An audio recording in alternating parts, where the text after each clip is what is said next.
Hello అండి, అందరికీ hi. ఈరోజు వచ్చేసి ప్రాన్స్ వేపుడు అయితే చేస్తున్నానండి. ప్రాన్స్ ఫ్రై చేస్తున్నాను. సో ఫస్ట్ నేను ప్రాన్స్ తీసుకొని సాల్ట్, టర్మరిక్ పౌడర్ వేసి నీట్గా కడిగేసాను. ఒక 3-4 టైమ్స్ అయితే కడిగేసి బౌల్ పెట్టుకొని 2 ఆనియన్స్ కట్ చేసి ఆనియన్స్ వేసేసాను. ఆయిల్ వేసి ఆనియన్స్ వేపుతున్నాను. సరిపడినంత సాల్ట్, సరిపడినంత అల్లం వెల్లుల్లి పేస్ట్ వేసేసి మొత్తాన్ని మిక్స్ చేస్తున్నాను. ఒక 2 మినిట్స్ అయిపోయాక సరిపడినంత పసుపు కూడా వేసేసి మొత్తాన్ని కలిపేస్తున్నాను.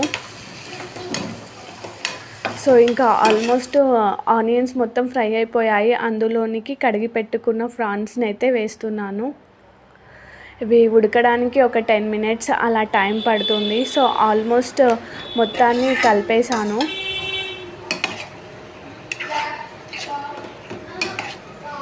ఇంకా చూసారు కదా, వాటర్ ప్రాన్స్లోకి వచ్చేసాయి. ఆ వాటర్ వెళ్ళిపోయేలోపు మొత్తం ఫ్రై అయిపోతాయి. ఆల్మోస్ట్ ఇంకా ప్రాన్స్ మొత్తం ఉడికిపోయాయి. అందులోనికి సరిపడినంత కారము,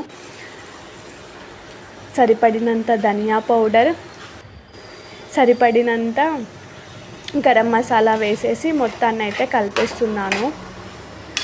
సో ఇంకా ఆల్మోస్ట్ ఒక 5 మినిట్స్ అయిపోతే కర్రీ మొత్తం రెడీ అయిపోతుంది. ఆల్మోస్ట్ కర్రీ మొత్తం రెడీ అయిపోయింది. ఇందులోనికి లాస్ట్గా కొత్తిమీర వేసేసుకొని 2 మినిట్స్ పెట్టేసుకుంటే సింపుల్గా ప్రాన్స్ వేపుడు అయితే రెడీ అయిపోతుంది.